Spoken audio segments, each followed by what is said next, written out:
The dining room of Castello's erupts in laughter as champagne glasses clink and designer handbags rest on velvet chairs. Elena Rossi moves between tables like water, silent and careful, refilling wine glasses and clearing plates from people who never look at her face. She's been a waitress here for 2 years, and she's learned the first rule of survival in places like this: be invisible. She doesn't mind the invisibility. It pays her rent. It keeps food in her 7-year-old daughter's belly. It's honest work, even if the customers treat her like furniture.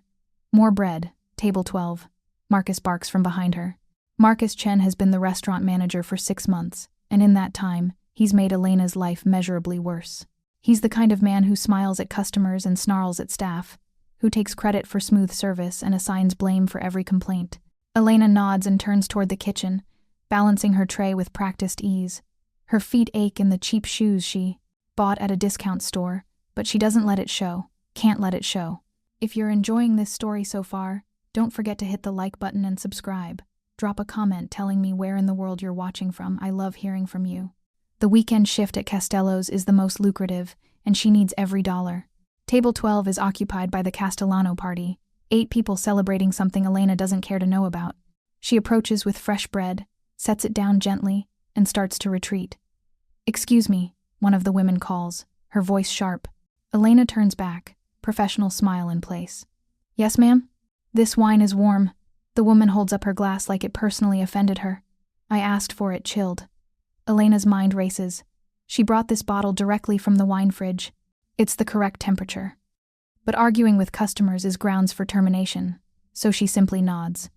"I apologize. I'll bring you a new glass immediately." "See that you do." The woman dismisses her with a wave, already turning back to her conversation. Elena returns to the bar, requests a fresh pour, and brings it back within 90 seconds. The woman accepts it without acknowledgement, without thanks, without even looking at Elena's face. This is normal. This is every shift.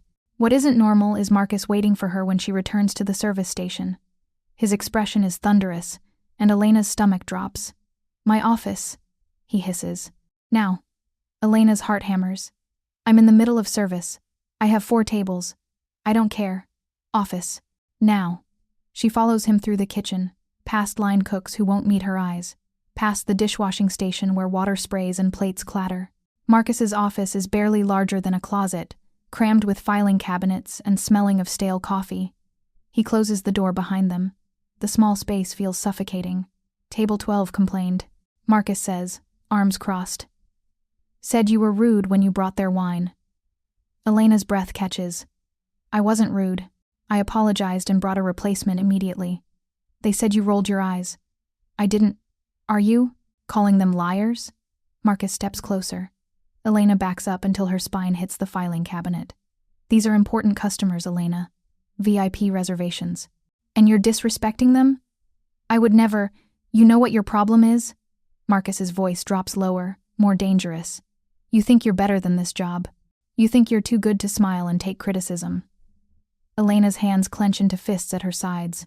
She wants to defend herself, wants to explain that she's been nothing but professional, but experience has taught her that defending yourself to men like Marcus only makes things worse.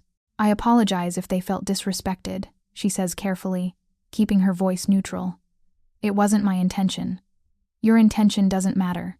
Results matter." Marcus leans against his desk, blocking the only exit. "You've been screwing up a lot lately, Elena. Last week you forgot the extra napkins for table 7. 3 days ago, you were 2 minutes late for your shift. 2 minutes. Because the bus broke down and she had to run 6 blocks. But pointing that out won't help." "I'll do better," she says quietly. "You'll do better," Marcus repeats, mocking her tone. "You know what I think? I think you need a reminder of how replaceable you are. There are 50 girls who'd kill for your position." Something cold settles in Elena's chest. She knows where this is going. Marcus has been circling this conversation for weeks, dropping hints, making comments, finding excuses to be alone with her.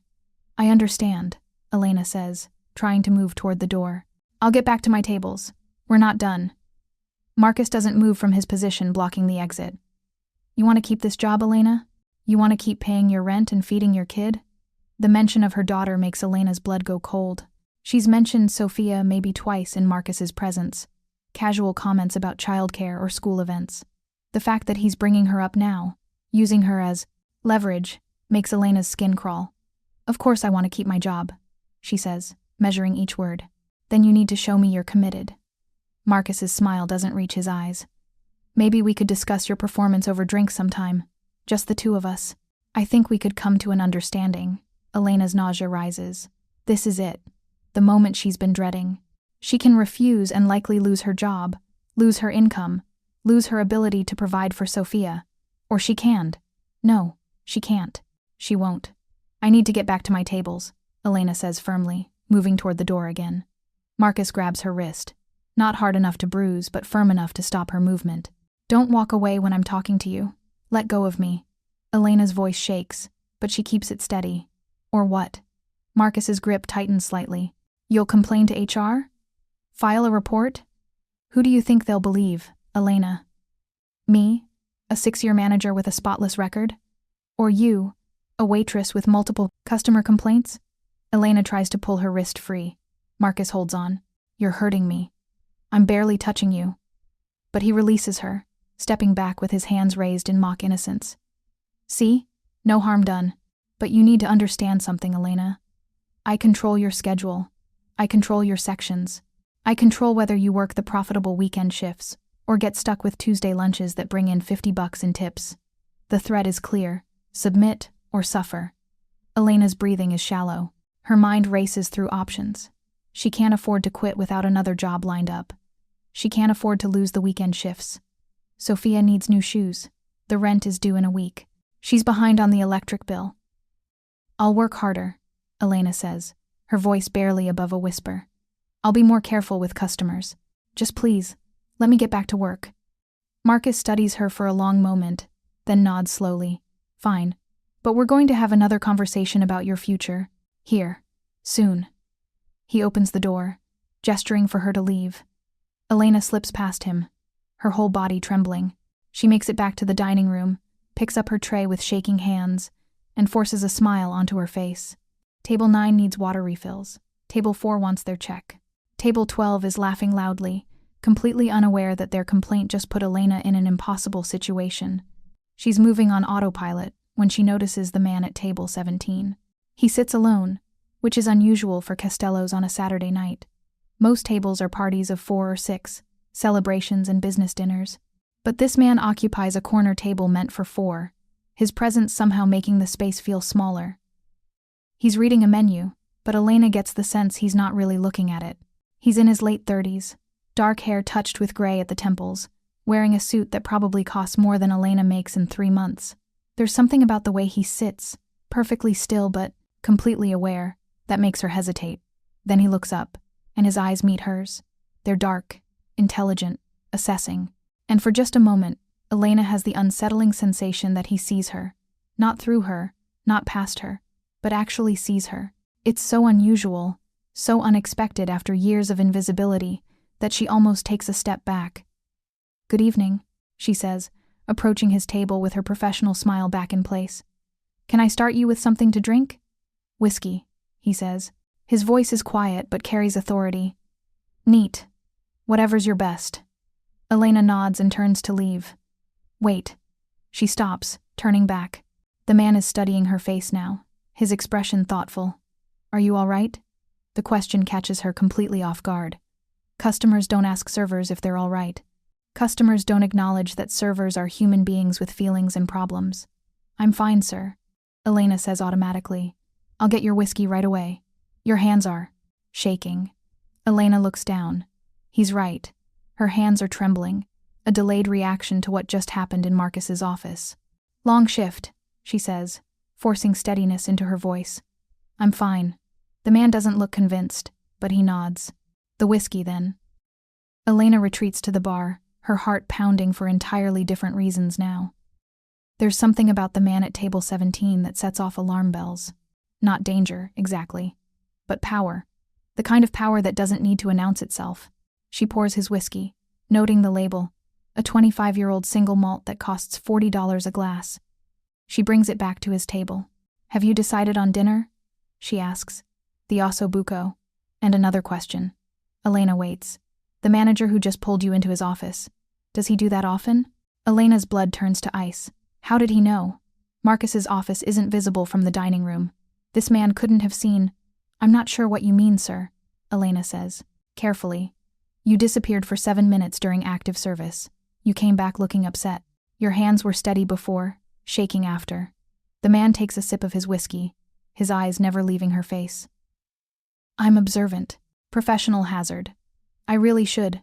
I'm not trying to make you uncomfortable, the man says, and somehow, despite the invasive questions, Elena believes him. I just want to know if you're safe. The word safe hits Elena like a physical blow. When was the last time someone asked if she was safe? When was the last time someone looked at her like she mattered?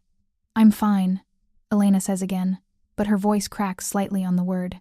The man sets down his glass. For a moment, he looks like he's going to press further. Then he simply nods. The osso buco then. Thank you. Elena escapes to the kitchen, her emotions a tangled mess. She puts in his order, refills water glasses for 3 other tables, and tries to forget the way the man at table 17 looked at her like he could see straight through her carefully constructed walls. 20 minutes later, she brings out his entree. He thanks her quietly and begins eating. Elena moves on to other tables, other customers, other demands. She's clearing table 9 when she hears Marcus's voice behind her, loud and jovial. Mr. Duca, I didn't know you were dining with us this evening. Elena's hands freeze mid-motion. She turns slowly and sees Marcus approaching table 17, his smile wide and obsequious. The man, Mr. Duca looks up from his meal. His expression is polite but distant. Good evening, he says simply. Is everything to your satisfaction? The osso buco is our specialty, prepared by our award-winning chef. Marcus is practically vibrating with eagerness to please. Please, if there's anything at all you need, anything we can do to make your experience more enjoyable. The meal is excellent, thank you. It's a dismissal, clear and final. But Marcus doesn't take the interview. I hint. We're honored to have you here, sir. Truly honored. You know, if you'd called ahead, we could have prepared our private dining room. Much more appropriate for someone of your... This table is fine. Marcus's smile falters for just a second. Of course, of course. Well, please don't hesitate to let us know if you need anything. Anything at all. He backs away, still smiling, still bowing. Elena watches this display with growing confusion. She's never seen Marcus so deferential. Not to anyone. Who is this man? The rest of service passes in a blur. Elena brings Mr. Duca his check, which he pays with a credit card and a tip that's exactly 20%. Professional, appropriate, unremarkable. Except when he signs the receipt, he looks up at her one more time. Be careful, he says quietly. Then he's gone, leaving Elena standing at table 17 with those 2 words echoing in her mind. The night shift ends at 11. Elena changes out of her uniform in the staff bathroom, pulling on jeans and a worn sweater. Her feet ache, her head aches. The bruise on her wrist from Marcus's grip is starting to darken. She's heading toward the employee exit when Marcus calls her name. Elena. A word. Her stomach clenches, but she stops and turns. Marcus is standing in the hallway leading to his office. The restaurant is empty now. The kitchen staff has finished cleaning and left. They're alone. What did you tell him? Marcus demands, his earlier jovial demeanor completely gone. Tell who? Don't play stupid. Duca. What did you tell him about our conversation? Nothing, Elena says honestly. I didn't tell him anything. He asked to see me after you served him dessert. Asked about the staff, about working conditions, about whether we had proper protocols for employee complaints.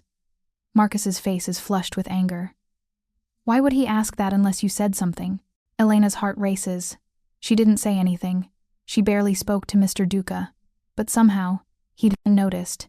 He'd seen. I don't know why he asked that, Elena says. I didn't. You're lying. Marcus steps closer, backing her toward the wall. You complained to him. You made me look bad in front of one of the most important men in Chicago. I didn't. I swear I didn't say anything about... Shut up. Marcus's voice is venomous. You know what? I've had enough of your attitude. You're done. Fired. Get out. The words hit Elena like a punch to the gut. What? No, you can't. I can and I am. You're insubordinate. You're rude to customers. And now you're spreading lies about me to VIP guests. Marcus pulls out his phone. I'm calling security to escort you out. And don't expect a reference. Panic floods Elena's system. She needs this job. Sophia needs her to have this job. Please. Elena hears herself say, hating how desperate she sounds. Please, I didn't say anything to him. I need this job. I have a daughter. Should have thought about that before you opened your mouth. Marcus is dialing now. Elena's vision blurs with tears she refuses to let fall. This can't be happening.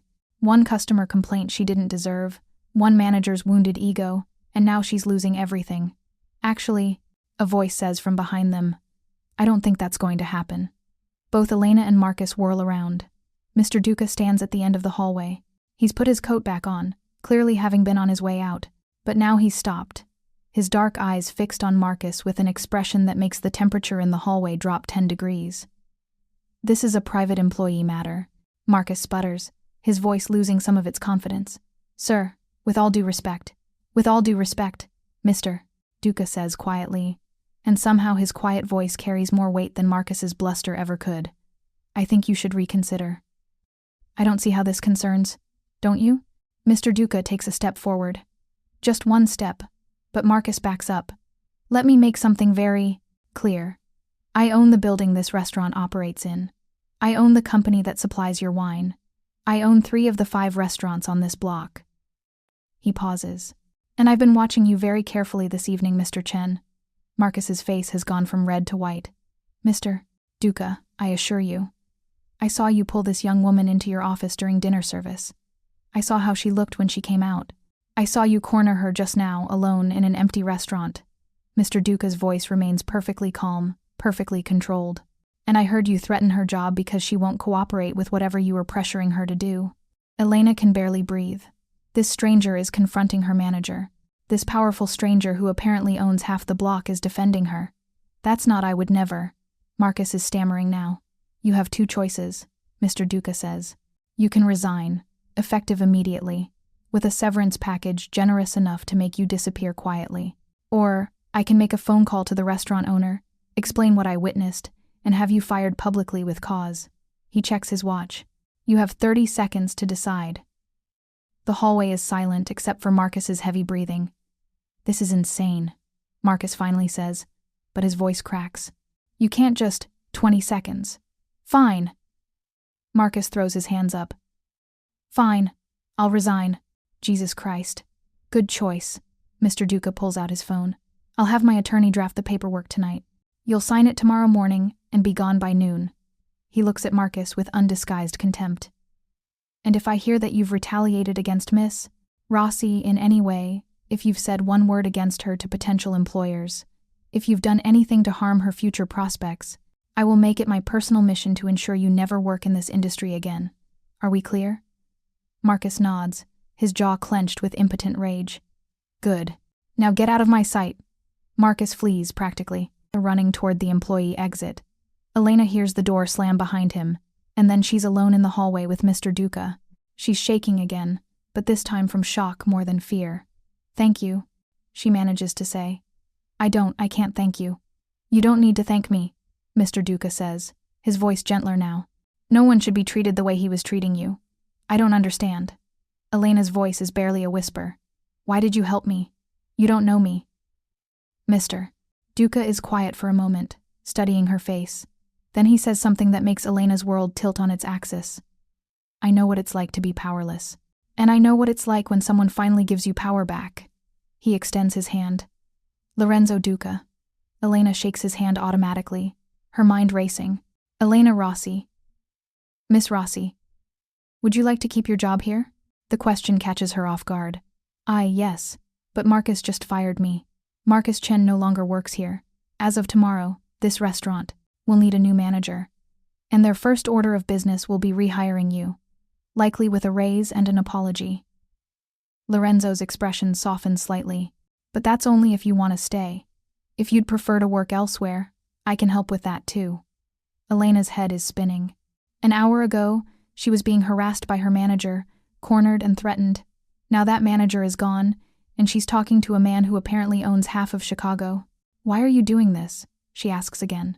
Because it's the right thing to do, Lorenzo says simply. Then, after a pause, and because I don't tolerate harassment in businesses I'm associated with. When I see something wrong, I fix it. Elena believes him. She doesn't know why, but she does. "I want to stay," she says. "This job is close to my daughter's school. The schedule works with childcare, and I'm good at it." Then it's settled. Lorenzo pulls a business card from his wallet and hands it to her. "This is my personal number. If anyone here gives you trouble, if you feel unsafe, if you need anything, call me." Elena takes the card with trembling hands. It's simple, elegant. Lorenzo Duca, with a phone number and nothing else. "I don't understand," she says again, looking up at him. "Important men don't just give waitresses their personal numbers. Important is relative." Lorenzo's slight smile doesn't quite reach his eyes. "And you're not just a waitress, Miss Rossi. You're someone who deserves to work without fear." He checks his watch. "It's late. Do you need a ride home?" "No, the bus is fine. The bus doesn't run for another 20 minutes, and this neighborhood isn't safe this time of night." Lorenzo's tone is matter of fact. "My driver can take you home. No strings, no obligations." Elena's instinct is to refuse. She doesn't accept rides from strange men, no matter how well dressed or apparently helpful they are. But something about Lorenzo Duca makes her feel safe. Safer than she's felt in months. "Okay," she hears herself say. "Thank you." They walk out of the restaurant together, into the cool Chicago night. A black car sits at the curb, and a driver emerges immediately to open the back door. "Take Miss Rossi home," Lorenzo instructs. "Make sure she gets inside safely." "I'm not coming with you?" Elena asks, confused. "I have business elsewhere." Lorenzo's expression is unreadable. "But I want to make sure you get home safe. Tomorrow, come to work at your regular time. Everything will be sorted out." Elena climbs into the car, which smells of leather and something expensive she can't name. Before the driver closes the door, she looks at Lorenzo one more time. "Why did you really help me?" she asks. Lorenzo is quiet for so long she thinks he won't answer. Then, quietly, "Because everyone deserves someone in their corner, and tonight, I was in yours." The driver closes the door, and the car pulls away from the curb. Elena watches through the back window as Lorenzo Duca stands on the sidewalk, watching the car disappear into the night. She has no idea that in the next 7 days, her life will change in ways she can't imagine. She has no idea that Lorenzo Duca doesn't just fix problems, he dismantles them systematically, carefully, completely. She has no idea that Marcus Chen just made the worst mistake of his life by threatening someone Lorenzo had decided to protect. And she definitely has no idea that the man who gave her his business card is the most powerful figure in Chicago's underground, a man who controls everything from construction permits to political campaigns, from shipping docks to luxury real estate. All Elena knows is that for the first time in 2 years, someone saw her. And tomorrow, she'll discover what happens when someone like Lorenzo Duca decides you're worth protecting. Elena wakes up Sunday morning in her small apartment with Sophia curled against her side. Sunlight filters through thin curtains, and for a moment, everything feels normal. Then she remembers last night Marcus's threats, Lorenzo's intervention, the business card sitting on her nightstand, and her stomach knots with anxiety. She extracts herself carefully from Sophia's embrace and pads to the kitchen. The apartment is tiny, just one bedroom that she gave to Sophia, while she sleeps on the pull-out couch. The paint is peeling in the corners. The refrigerator makes a concerning rattling sound, but it's theirs, and until yesterday, she could afford it. Could she still afford it? Marcus said he fired her. Lorenzo said it was handled, but what did that actually mean? Elena makes coffee with shaking hands and checks her phone. No messages from the restaurant. No calls. Nothing. She looks at Lorenzo's business card again, running her thumb over the embossed letters. Should she call him? What would she even say? "Mama?" Sophia's sleepy voice comes from the bedroom. "Is it pancake day?" Elena forces a smile and tucks the card into her pocket. "It's pancake day, baby." They spend Sunday together, Elena pushing down her anxiety to focus on Sophia's chatter about school and her friend Emma and the book they're reading in class. Elena doesn't mention losing her job, doesn't mention Marcus or the strange, powerful man who intervened. She just makes pancakes and helps with homework and pretends everything is fine. But that night, after Sophia falls asleep, Elena sits on the couch with Lorenzo's card in her hand and her phone beside her.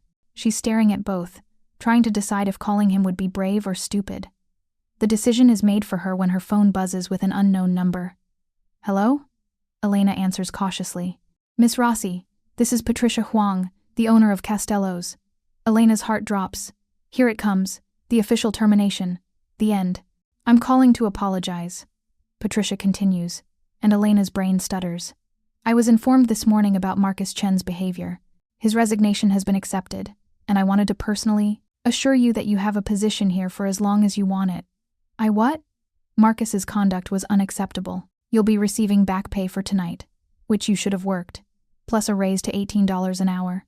Your schedule remains the same unless you'd like to request changes. Patricia's voice is professional but warm. I'm deeply sorry you were subjected to harassment in my establishment. It won't happen again.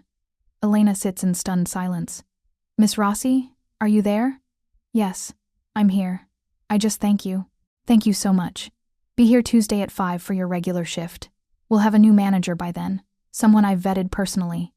Patricia pauses. And Miss Rossi, if anyone ever makes you uncomfortable again, you come directly to me. Understood? Understood. After they hang up, Elena stares at her phone for a long time. Then she pulls out Lorenzo's card and types a simple text message. Thank you. I don't know what you did, but thank you. The response comes within 30 seconds. You're welcome. Sleep well, Miss Rossi. Elena does sleep, better than she has in months. Monday morning, Lorenzo Duca sits in his office in the Merchandise Mart, reviewing acquisition proposals. His assistant, James, brings in coffee in the morning briefing. The Chen situation is resolved, James reports. He signed the severance agreement at 6 a.m. The NDA is ironclad. He won't talk. Good. Lorenzo doesn't look up from his papers. And the restaurant? Patricia Huang was very cooperative once she understood the liability Marcus represented. She's bringing in a new manager from her other location. Impeccable record. Lorenzo nods. The Chen problem had been simple to solve.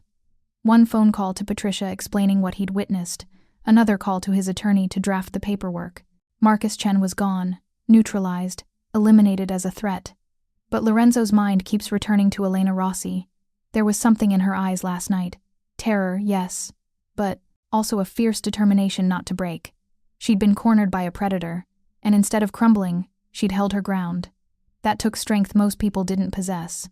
Lorenzo's phone buzzes. A text from an unknown number. Thank you. I don't know what you did, but thank you. He finds himself smiling slightly as he types his response. Then he returns to his papers, pushing thoughts of the waitress from his mind. Except she doesn't stay pushed away. Over the next 3 days, Lorenzo finds himself thinking about Elena Rossi more than he should. He tells himself it's just making sure his intervention worked, that she's safe, but he knows it's more than that. There's something about her that's gotten under his skin. Maybe it's the way she held herself together despite being terrified. Maybe it's the reminder of his own mother, who worked 3 jobs to keep him fed after his father died. Maybe it's just that he saw someone who needed help and he had the power to provide it. Whatever the reason, on Wednesday afternoon, Lorenzo does something he hasn't done in years. He makes a personal visit to Castello's for lunch. Elena is there, moving between tables with her usual grace. She looks better than she did Saturday night. The shadows under her eyes have lightened. Her smile, when she greets customers, seems more genuine. She doesn't see him at first. Lorenzo is seated in a different section, deliberately outside her area. He watches her work, noting how she remembers regular customers' preferences, how she handles a complaint with professionalism, how she makes a crying child laugh with a simple magic trick involving a napkin. She's good at her job. More than good. She connects with people in a way that makes them feel seen, even in her service role. Lorenzo is about to leave, satisfied that his intervention achieved its purpose, when Elena finally notices him. She's heading toward the kitchen when her eyes sweep the dining room and lock on his face. She freezes for just a moment, surprise flashing across her features. Then she changes direction and approaches his table. Mr. Duca, she says quietly, I didn't expect to see you again. I was in the neighborhood. It's a lie. Lorenzo drove 20 minutes out of his way. How have you been? Better. Thanks to you. Elena glances around, then lowers her voice. Can I ask you something? Of course. Why did you help me? Really? Lorenzo considers the question. He could give her the same answer he gave Saturday night. The right thing to do. A simple intervention. But looking at her now, standing in the middle of her workplace, asking him the question with genuine curiosity rather than suspicion, he finds himself wanting to be more honest. When I was 12, he says quietly, my mother worked as a housekeeper for a wealthy family in Lincoln Park. Her employer's son tried to touch her inappropriately. She complained to his parents. They fired her the next day with no severance, no reference. Elena's expression softens with understanding. We nearly ended up homeless, Lorenzo continues. My mother couldn't find work because the family spread rumors about her being a thief. It took 6 months before someone finally gave her a chance. He meets Elena's eyes. I swore that when I had power, I would never let something like that happen to someone else if I could prevent it. I'm sorry that happened to your mother, Elena says. It taught me an important lesson. Lorenzo's voice carries weight. Power isn't about control. It's about protection. Elena is quiet for a moment, processing this. Then, what happened to the family? The one that fired her? Lorenzo's smile is cold. Years later, when I was old enough and had resources, I bought their business, liquidated it. They lost everything. He pauses. My mother told me it was petty. Maybe it was, but it felt like justice. It sounds like justice to me, Elena says softly. They're interrupted by the new manager, a woman in her 50s with kind eyes and a competent air. Elena, table 9 needs Mr. Duca. The manager straightens slightly. I didn't realize you were here. Is everything satisfactory? Perfect, thank you. Lorenzo looks at Elena. I was just complimenting Miss Rossi on her excellent service. She's one of our best. The manager beams at Elena. We're lucky to have her. After the manager leaves, Elena shakes her head slightly. Everyone's been so nice to me this week. I'm not used to it. You should be used to it. You deserve it. You don't know me well enough to say that. I know enough. Lorenzo stands, pulling out his wallet. I know you work hard to provide for your daughter. I know you handled harassment with dignity instead of letting it break you. I know you're stronger than you think you are. Elena looks at him with an expression he can't quite read. Gratitude mixed with something else. Curiosity, maybe. Or the beginning of trust. Thank you, she says again. For everything. Lorenzo leaves enough cash to cover his meal and a generous tip. As he walks out, he tells himself this is the end of it. He helped someone who needed help. Now it's over. But Thursday morning, everything changes. Lorenzo is in a meeting with his construction managers when James interrupts, something he never does unless it's critical. Sir, I'm sorry to interrupt, but we have a situation. Lorenzo excuses himself and follows James to a private office. What's wrong? Marcus Chen filed a police report this morning claiming wrongful termination and blackmail. He's alleging that you threatened him to resign. Lorenzo's expression doesn't change. That's a lie. I know that. You know that. But he's also filed a civil suit against you and the restaurant. He's asking for $2 million in damages. This is a nuisance, not a threat. Lorenzo has faced legal challenges before. Get our attorneys on it. There's more. James looks uncomfortable. Chen's lawyer is Richard Blackwood. Lorenzo's jaw tightens. Richard Blackwood is a notorious attorney who specializes in destroying people in court. He's expensive, vicious, and very good at what he does. Who's paying for Blackwood? Lorenzo asks. Marcus Chen couldn't afford a lawyer like that on a restaurant manager's salary. We're looking into it. But sir, there's something else you need to know. James pulls up a photo on his tablet. This was taken last night outside Elena Rossi's apartment. The photo shows Marcus Chen sitting in a car, watching Elena's building.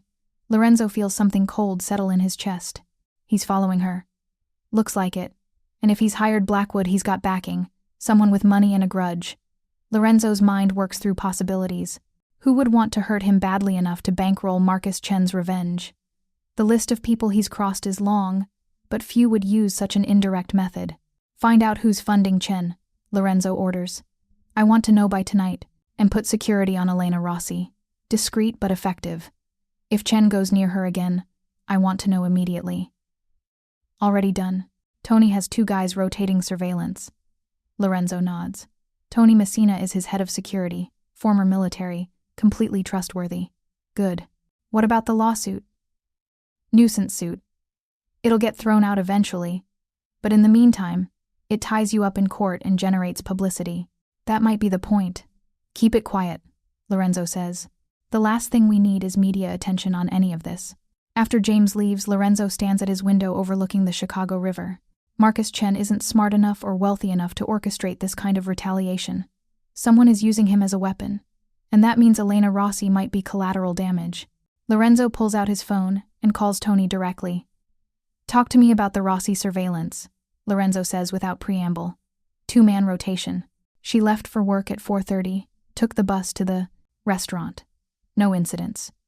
Chen drove past her building twice last night but didn't approach. Tony pauses. Boss, you want me to have a conversation with Chen? Make it clear he needs to back off? No. If he's being backed by someone, confronting him might escalate things. Just watch him and watch her. If he makes any move toward her, you intervene immediately. Copy that. Lorenzo hangs up and makes another call, this time to his attorney. Marcus Chen's lawsuit, Lorenzo says when William Brennan answers. Destroy it. I don't care what it costs. Already working on it. But Lorenzo, this could get messy. If Chen's allegations get any media traction, they won't. Make sure of it. Lorenzo ends the call and returns to his meetings, but his focus is fractured. He's thinking about Elena, about the fear that will return to her eyes when she realizes Marcus is watching her again. He's thinking about his promise to protect her, and he's thinking about who would use a waitress as a pawn and to hurt him. That evening, Elena finishes her shift at Castello's and steps out into the cool night air. The bus stop is 2 blocks away. She's made this walk 100 times, but tonight, something feels different. She can't explain it. Just an instinct that makes the hair on the back of her neck stand up. She walks faster, her keys gripped in her hand like a weapon, the way she learned from a self-defense video online. She doesn't see the dark sedan following her at a distance. She doesn't see the 2 men in a separate car watching the sedan, noting its license plate, radioing to their boss that Marcus Chen is following Elena Rossi again. She just feels the fear creeping back in, the sensation of being hunted. Elena makes it to the bus stop and sits on the bench under the bright streetlight, her heart pounding. The bus arrives within 5 minutes. She climbs on, pays her fare, and finds a seat near the driver. Only when the bus pulls away does she allow herself to breathe. She's halfway home when her phone buzzes with a text from an unknown number. This isn't over, bitch. You'll pay for what you cost me. Elena's hands start shaking. She knows who sent it. Marcus. She should call the police. She should report this. But what would she say? That her former boss sent her a threatening text? The police would file a report and do nothing. She has no proof he's following her. No proof of anything except a single text message. Elena gets off the bus 3 blocks from her apartment and walks quickly, checking behind her every few steps. She makes it inside, locks the door, and slides down to sit on the floor with her back against it. Sophia is asleep at her sister's place tonight, a sleepover. Elena is grateful for that. Grateful Sophia doesn't have to see her mother falling apart. She pulls out Lorenzo's business card, still in her wallet from the night he gave it to her. His words echo in her memory. If you need anything, call me. But she can't. She can't drag him into her mess again. He's already done so much. Elena sits on her floor in the dark, trying to convince herself she's overreacting, that Marcus is just angry and will calm down, that everything will be fine. If you're hooked on this story, make sure to subscribe and turn on notifications so you never miss an upload. Your support means everything and helps me bring you more emotional stories like this one. She almost believes it until she hears footsteps in the hallway outside her apartment. Slow, deliberate footsteps that stop right outside her door. Elena holds her breath, her phone clutched in her hand. The footsteps move on, and she hears a neighbor's door open and close. But the fear doesn't leave. Elena looks at Lorenzo's card again, then at her phone. She types out a message. He's following me. She stares at the words for a long moment, then deletes them. She can't. She won't. But 10 minutes later, when she hears footsteps in the hallway again, she types the message out once more. This time, she presses send. The response comes within seconds. Address. Now. Elena sends her address, then sits in the dark waiting, not sure what she's waiting for or if Lorenzo will actually come. 23 minutes later, there's a knock on her door. Elena looks through the peephole and sees Lorenzo standing in the dingy hallway, completely out of place in his expensive suit. She opens the door. Lorenzo takes one look at her face and steps inside without asking permission. Tell me what happened. Elena shows him the text message. Then, haltingly, she tells him about the feeling of being followed, about the fear that's been building all evening. Lorenzo's expression grows colder with each word. When she finishes, he makes a phone call. Tony, Chen texted her. Threatening message. I want him picked up now. He pauses. I don't care if it's legal. Just get him off the street. He hangs up and turns to Elena. Pack a bag. What? Pack a bag. Enough for a few days. You're not staying here. I can't just leave. I have work tomorrow. And Sophia. Sophia is at her friend's house tonight, correct? Lorenzo's voice is gentle but firm. Tomorrow you can figure out arrangements. Tonight, you're coming with me somewhere safe. I barely know you, Elena says, but there's no heat in the protest. She's too scared, too exhausted. I know, and I know this is frightening, but Marcus Chen is escalating, and he knows where you live. Lorenzo meets her eyes. I have a place where he can't find you. It has security, cameras, people who will make sure you're safe, just for a few days while we sort this out. Elena wants to argue, wants to insist she can handle this herself. But the truth is, she can't. She's a waitress with no resources and a 7-year-old daughter to protect. Marcus has proven he's vindictive and apparently has backing from someone with money. She's alone except for the strange man offering help. Okay, Elena hears herself say. Give me 10 minutes. She packs quickly clothes, toiletries, her laptop, Sophia's favorite stuffed animal in case she needs to pick her up directly from her sleepover. Lorenzo waits by the door, speaking quietly into his phone, coordinating things she can't hear. When she emerges with her bag, Lorenzo takes it from her without asking and leads her downstairs to a black SUV waiting at the curb. A driver holds the door open. Elena climbs in, her reality tilting into something surreal. 12 hours ago, she was serving lunch. Now she's being driven through Chicago by a man who apparently has enough power to make problems disappear. Where are we going? She asks. My home, Lorenzo says. You'll have your own room, your own space. You can leave whenever you want. But for tonight, you'll be safe. Elena looks out the window as Chicago slides past. Who's funding Marcus? You said someone has to be backing him to afford that lawyer. I don't know yet, but I will. What if this puts you in danger? Lorenzo's smile is cold. I appreciate your concern, but I can handle Marcus Chen and whoever's behind him. Why are you doing this? Elena asks again. The question she keeps coming back to. You could just walk away. Let me deal with my own problems. Because, Lorenzo says quietly, I don't walk away once I've decided someone is under my protection. That's not how I work. Under your protection, Elena repeats. Like I work for you? Like you matter to me. The words hang in the air between them. Elena doesn't know what to say to that. They drive for another 15 minutes, leaving the city center and heading toward the Gold Coast. The SUV pulls up to a building that makes Elena's apartment look like a homeless shelter. Doormen, marble lobby, the kind of place where the monthly HOA fee probably exceeds her annual rent. This is where you live? Elena asks. One of the places. Lorenzo helps her out of the car. I have an apartment in the building. You'll stay there. It's secure. They take a private elevator to the 30th floor. When the doors open, they reveal an apartment that's more like a home, modern but warm, with floor-to-ceiling windows overlooking the lake and art that Elena recognizes as expensive, even though she doesn't know the artists. Guest room is this way, Lorenzo says, leading her down a hallway. He opens a door to reveal a beautiful bedroom with its own bathroom. Make yourself comfortable. There's food in the kitchen. Help yourself to anything. I'll be in my office if you need me. Elena sets her bag down, feeling out of place in this luxury. Lorenzo? He turns back. Thank you. Again. I know I keep saying it, but I mean it. Get some rest, he says. Tomorrow we'll figure out next steps. After he leaves, Elena sits on the edge of the bed that probably costs more than her car. She should feel grateful. She should feel relieved. Instead, she feels like she's stepped into a world she doesn't understand, protected by a man whose kindness feels both genuine and somehow dangerous. She pulls out her phone and checks on Sophia. Her sister has sent a photo of Sophia and Emma laughing, faces covered in ice cream. Elena smiles, then cries, then pulls herself together. Tomorrow she'll figure out how to handle Marcus and whoever's helping him. Tonight, she's safe in a stranger's home, protected by a man who keeps his promises, even if she doesn't fully understand why he's making them. In his office, Lorenzo makes 3 calls. The first is to Tony, confirming that Marcus Chen is being watched around the clock. The second is to his attorney, instructing him to fast-track the investigation into who's funding Marcus. The third is to a contact in the Chicago Police Department who owes him a favor. I need protection for someone, Lorenzo says. Restraining order, protective order, whatever's fastest. Against whom? Marcus Chen, former restaurant manager. There are threatening messages, stalking behavior. Enough for probable cause. I'll need the victim to file the report. She will. Tomorrow. Just make sure it's taken seriously.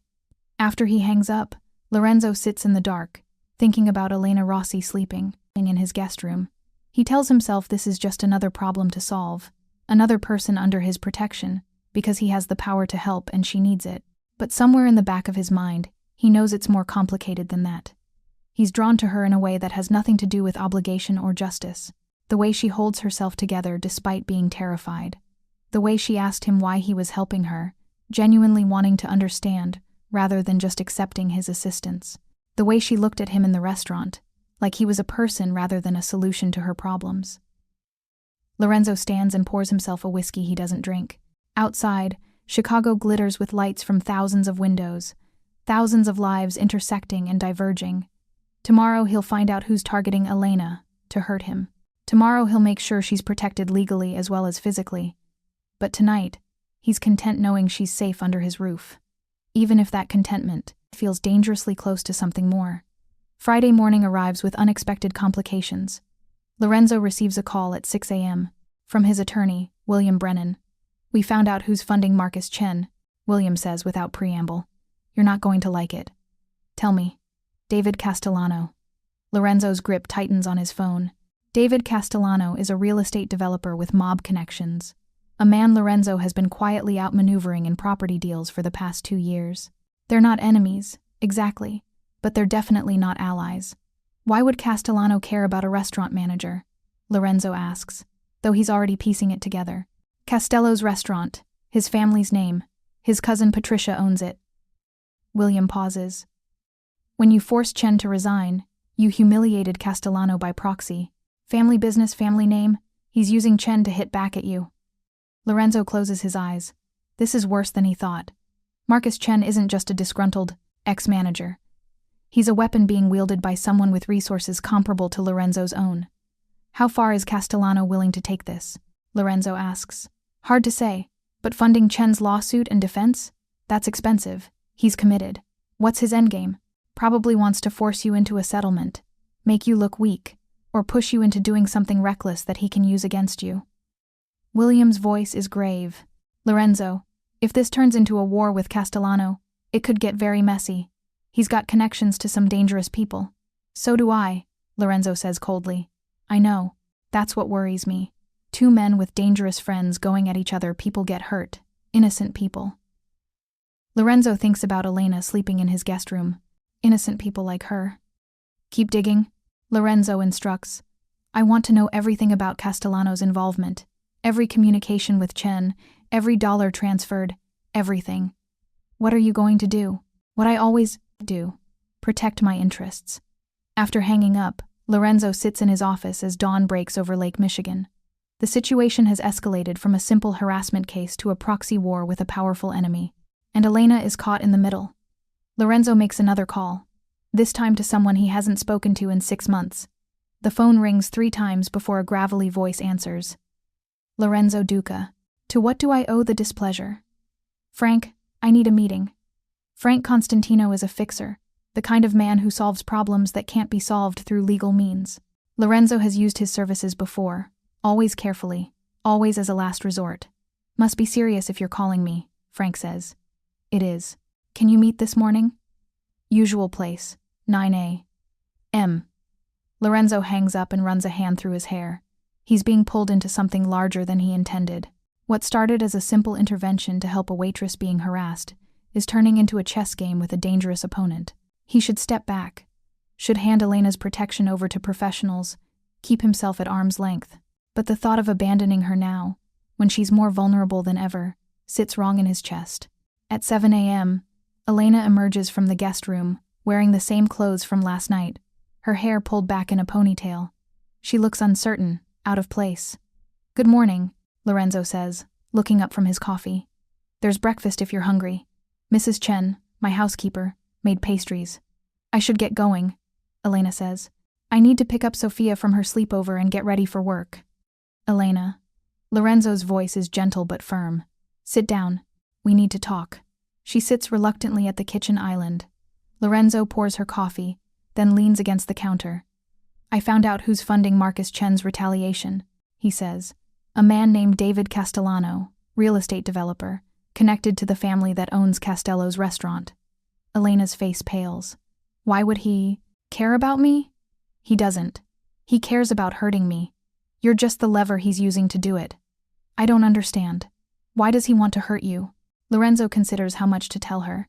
He's spent years keeping his business dealings private, maintaining a careful separation between his public persona and his actual operations. But Elena deserves the truth. Or at least part of it. David Castellano and I have competing interests in real estate development. I've outbid him on several properties over the past 2 years. When you were harassed and I intervened, it created an opportunity for him. He's using Marcus Chen to create legal problems for me, while simultaneously threatening you to make me look weak. Elena sets down her coffee cup carefully. So this is my fault. If I hadn't, this is not your fault. Lorenzo's voice cuts through her self-recrimination. David Castellano was looking for an excuse to move against me. If it wasn't this, it would have been something else. But I'm the reason you got involved. I got involved because Marcus Chen was harassing you. That was the right thing to do. Castellano's retaliation is his choice, not yours. Elena is quiet for a long moment, processing. Then she says something Lorenzo doesn't expect. You should walk away from this, from helping me. If I'm just making your life more complicated. No. Lorenzo, no. He repeats, more firmly. I don't abandon people under my protection. That's not negotiable. Even if it costs you? Especially then. Lorenzo moves to sit across from her. Elena, listen to me. Men like David Castellano only win when people back down out of fear. If I walk away now, I'm showing weakness. And weakness invites more attacks, not fewer. So I'm a strategic decision, Elena says, and there's something hurt in her voice. You're a person who deserves to be safe. The strategic implications are secondary. Elena studies his face, searching for something. Who are you, really? You're not just a real estate investor, are you? Lorenzo considers his answer carefully. No, I'm not. Are you? Elena hesitates. The way people treat you, the way Marcus was terrified when you threatened him, the way you have security teams and private drivers. Are you? Am I what? Dangerous? Lorenzo doesn't flinch from the question. Yes. Mob? I prefer businessman with diverse interests. Lorenzo's slight smile takes some of the weight from the words. But yes, I operate in spaces that exist between legal and illegal. I have connections to organized crime. I have power that comes from more than just money. Elena should be frightened, should be running. Instead, she just nods slowly. And now I've dragged you into a war with someone like you, she says quietly. David Castellano isn't like me. He's reckless where I'm calculated. He uses fear where I use strategy. And most importantly, he hurts innocent people to prove a point. Lorenzo's eyes are hard. I don't. What are you going to do? I'm going to meet with someone who can help neutralize the threat. Then I'm going to make it very clear to David Castellano that using you to hurt me was a mistake. Lorenzo pauses. But I need you to do something for me. What? Stay here. Just for today. Tomorrow we'll figure out long-term security. But today, while I'm handling this, I need to know you're somewhere safe. I have to work. I've already called Patricia. You have the day off, paid. She understands you're dealing with a stalking situation. Elena wants to argue. Lorenzo can see it in her face. But she's also smart enough to know she's out of her depth. Okay, she says finally. One day. But Lorenzo? Yes? Don't do anything that will haunt you later. Don't let me be the reason you cross a line you can't uncross. Lorenzo is surprised by her concern. Most people in her position would just want the problem solved. Consequences be damned. I've crossed many lines, Elena. One more won't change who I am. Maybe not, but I don't want to be the person who pushed you to cross it. Lorenzo looks at this woman who works in a restaurant, who has every reason to just accept his protection without question, and feels something shift in his chest. I'll be careful, he promises. At 9 a.m., Lorenzo meets Frank Constantino in a coffee shop on the south side. Frank is in his 60s, gray-haired, with the kind of face that could belong to anyone's grandfather. But Lorenzo knows better. Talk to me, Frank says, stirring sugar into his coffee. Lorenzo lays out the situation efficiently. Marcus Chen, the harassment, the intervention, David Castellano's retaliation. And this waitress, Frank says when Lorenzo finishes. She's important to you? She's under my protection. That's not what I asked. Lorenzo is quiet for a moment. She doesn't deserve to be caught in this. Nobody deserves to be caught in mob politics. But here we are. Frank takes a sip of coffee. What do you? I want me to do? I want leverage on Castellano. Something strong enough to make him back off completely. That kind of leverage doesn't come cheap. I don't care about the cost. Frank studies Lorenzo's face. You're getting emotionally invested. That's dangerous. Are you going to lecture me or help me? Both. Frank sets down his cup. I can find leverage on Castellano. Probably won't take long. Men like him always have secrets. But you need to understand something, Lorenzo. If you use that leverage, you're declaring war. Castellano won't just back off. He'll escalate. Then I'll escalate further. And the waitress? Elena? She'll be caught in the crossfire. That's why I'm doing this. To make sure she's not. Frank sighs. You're not listening to me. The best way to protect her is to remove her from the equation entirely. Send her somewhere else. New city, new job, new identity. Castellano won't waste resources hunting someone who's gone. She has a daughter, a life here. I'm not going to uproot her because a bully is making threats. Even if uprooting her is safer? Lorenzo doesn't answer immediately. Frank has a point. Extracting Elena from the situation entirely would be the smart play. But it would also mean abandoning the principle that got him involved in the first place. People shouldn't have to run from predators. Find me leverage, Lorenzo says finally. Let me worry about the rest. Frank nods slowly. I'll have something for you by Monday. But Lorenzo, think carefully about how far you're willing to go for this woman. Because once you start down this road, there's no turning back. After the meeting, Lorenzo returns to his apartment. Elena is sitting on the couch, her laptop open, video chatting with Sophia. Mama, when are you coming home? Sophia's voice drifts from the laptop speakers. Soon, baby. Mama just had to stay at a friend's house last night. Is your friend nice? Elena glances at Lorenzo, who's standing in the doorway. Yes, very nice. Can I meet them? Maybe someday. Now tell me about your sleepover with Emma. Lorenzo retreats to his office, giving Elena privacy. He has work to do, calls to make, strategies to plan. But he finds his attention drifting back to the sound of Elena's voice talking to her daughter. This woman has upended his carefully ordered life in less than a week. And the strangest part is, he doesn't mind. That evening, after Elena has picked up Sophia and taken her home with a security detail Lorenzo insisted on, Lorenzo stands alone in his apartment. His phone rings. It's Tony. Boss, we have a problem. Marcus Chen just posted bail. He's out. Lorenzo's jaw tightens. Who paid his bail? 3 guesses. Castellano. Yep. And boss? Chen made a phone call from jail. We couldn't get the content, but it was to Elena Rossi's number. Lorenzo feels cold fury settle over him. Did he leave a message? Don't know. But she's been calling you for the past 10 minutes. Keeps going to. Voicemail. Lorenzo checks his phone and sees 6 missed calls from Elena. His blood runs cold. He calls her back immediately. Lorenzo? Elena's voice is shaking. He's here. Marcus is outside my building. Lock your doors. I'm sending security now. They'll be there in 3 minutes. He's just sitting there in his car, watching. Elena, listen to me. Tony's men are 2 blocks away. They'll handle this. But I need you to stay on the phone with me until they get there. Sophia is scared. She doesn't understand. I know. But you're going to be fine. Both of you. I promise. Lorenzo stays on the phone with Elena, listening to her breathing, to Sophia asking questions in the background, to the fear that Elena is trying to hide from her daughter. It takes 2 minutes and 40 seconds for Tony's team to arrive. Lorenzo hears Elena's relieved gasp when she sees them approach Marcus's car. They're here, she breathes. Good.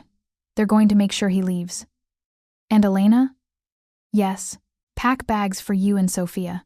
You're both coming back here tonight. I'm not leaving you alone while Marcus is out. Lorenzo, we can't impose. You're not imposing. You're accepting protection from someone who cares what happens to you. Lorenzo's voice softens. Please, Elena, let me keep you safe. There's a long pause. Then, quietly. Okay. An hour later, Lorenzo opens his door to find Elena and Sophia standing in the hallway. Sophia is clutching a stuffed rabbit and staring at him with wide, uncertain eyes. Sophia, Elena says gently, this is my friend Lorenzo. Lorenzo, this is my daughter.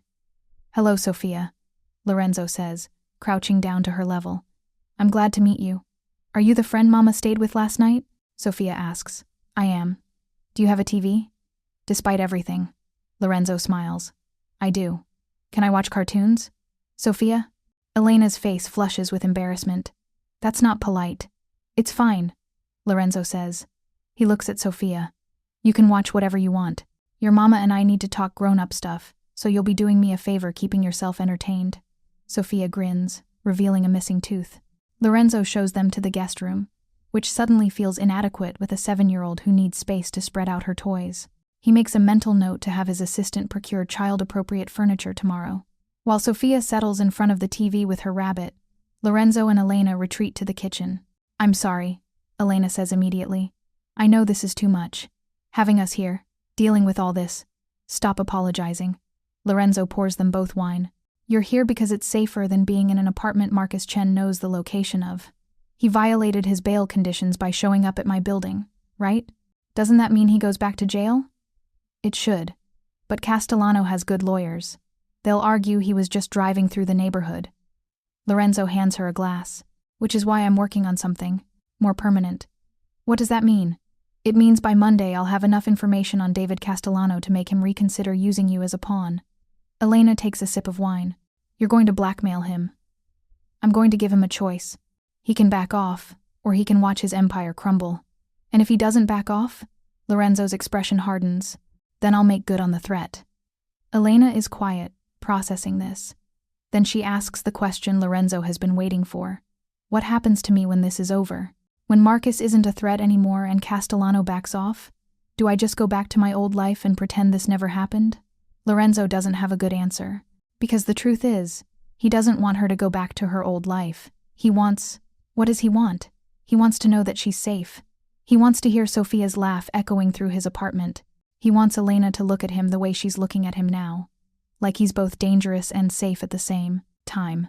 We'll figure it out, Lorenzo says finally. But Elena, I want you to know something. What? Whatever happens with Castellano and Marcus, whatever happens next, you're not alone anymore. You have resources now. Protection.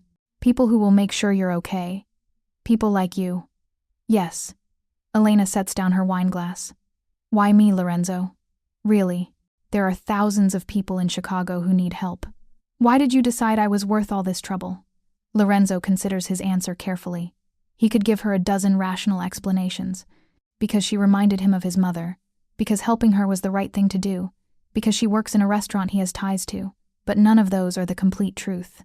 Because, Lorenzo says quietly, when I saw you that night, being cornered by Marcus, I saw someone who refused to break. Someone with strength and dignity despite being terrified. And I thought, this person deserves better. This person deserves to feel safe. He pauses, then adds, and maybe because when you look at me, you don't see a monster, you see a person. Do you know how rare that is? Elena's eyes are bright with unshed tears. You're not a monster, Lorenzo. Most people would disagree. Most people don't know you. And you do? And you do? I'm starting to. The moment stretches between them, charged with something neither of them is ready to name. Then Sophia's voice breaks the spell. Mama, this show is boring. Can I watch something else? Elena laughs, wiping at her eyes. I should go check on her. Elena. She turns back. Tomorrow we'll talk about long-term solutions. Better security for your apartment. Maybe a different place entirely. Legal protections. Whatever you need. Lorenzo's voice is firm. But tonight, just be here. Be safe. Watch cartoons with Sophia. Let me worry about everything else. Elena nods, then does something unexpected. She steps forward and hugs him quickly. Just a brief embrace before pulling back. Thank you, she whispers, for everything. Then she's gone, returning to her daughter, leaving Lorenzo standing in his kitchen with the ghost of her embrace still lingering. He's in deeper than he intended. Way deeper. And the dangerous part is, he doesn't care. Outside, Chicago sleeps. Marcus Chen sits in his apartment, plotting his next move with David Castellano's money. David Castellano sits in his office, confident that Lorenzo Duca will eventually back down. Neither of them understands that they've made a critical error. They've threatened someone Lorenzo has decided to protect. And Lorenzo Duca always keeps his promises. Always. Monday morning arrives with the weight of finality. Lorenzo sits in his office, reviewing the file Frank Constantino delivered at dawn. 50 pages of David Castellano's secrets offshore accounts, bribes to city officials, connections to a drug trafficking operation, evidence of tax fraud spanning 3 years.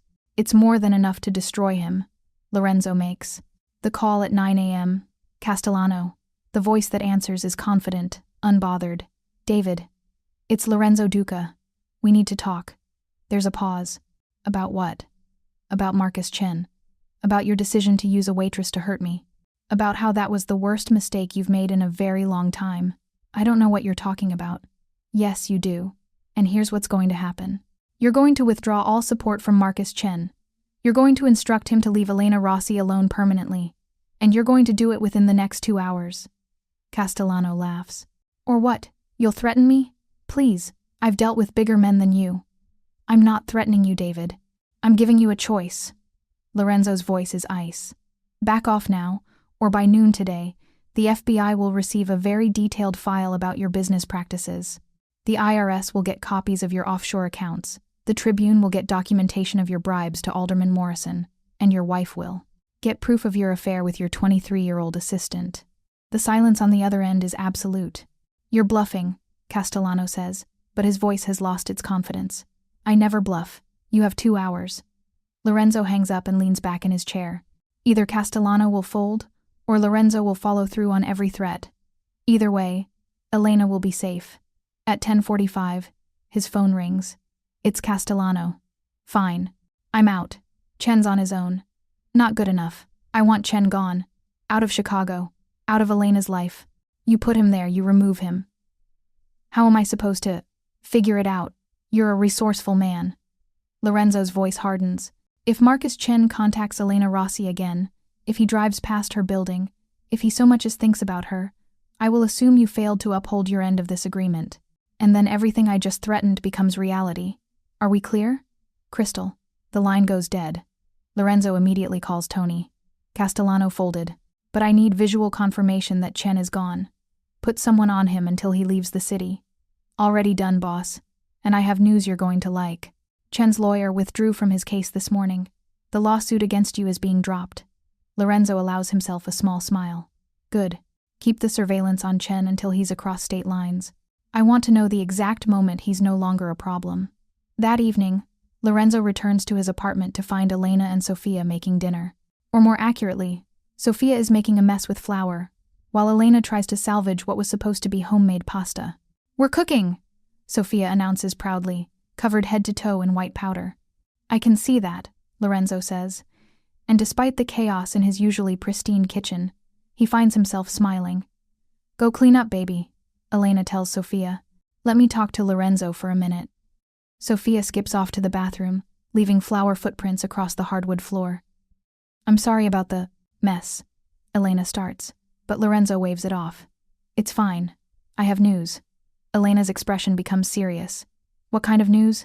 The good kind. David Castellano backed off. Marcus Chen's lawsuit is dropped, and as of 3 hours ago, Marcus bought a one-way bus ticket to Phoenix. Elena's legs seem to give out. She sits down heavily on a kitchen stool. It's over? It's over. Just like that? Just like that. Lorenzo moves to stand in front of her. You're safe, Elena. You and Sophia both.